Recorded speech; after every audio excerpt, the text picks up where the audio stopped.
Hello, this is Noelle, and this is my discovery project on Harappan beads.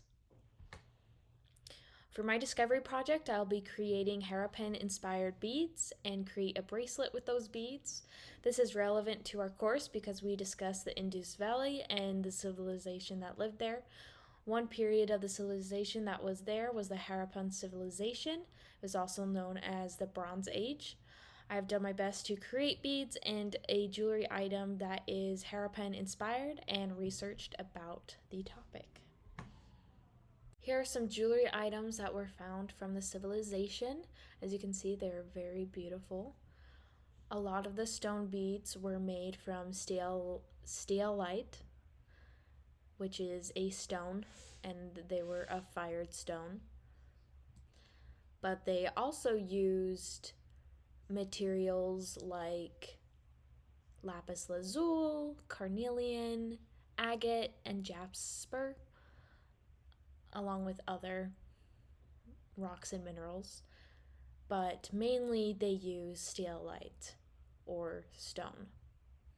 For my project, I decided to make a bracelet, and I tried to make it inspired by the middle two bracelets that you see in this picture, the direct middle one and then the one to the left of it. I tried to use colors similar and a pattern that was similar, as long as making the beads themselves. Here we see a pot and some beads. Historians found this pot with a ton of beads inside it, and they believed that people in this civilization would have pots for their beads to hold all their beads, and that they would sit there to be ready to be made into jewelry. Here are some more jewelry. I really liked the idea of the beads hanging down in that way. It was a little hard to figure out, and I didn't really succeed in creating something that's exactly like that, but I included an element similar to that, as you will see very soon. Here are some just beads by themselves. I had actually made a ton of beads that resembled beads that you see here, more so on the top row and in the left side. Some of them were a success and some of them didn't string all the way through. Something happened between the firing and I couldn't use them. So that was sad, but I did find several that were usable.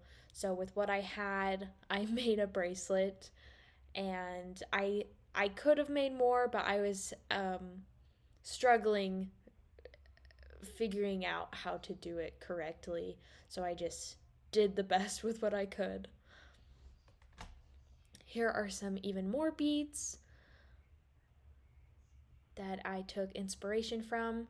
I couldn't get the really small ones. I really wanted to because I thought they were so cute and they would make such a cute piece of jewelry, but if you've ever worked with clay, it's really hard to get stuff that small.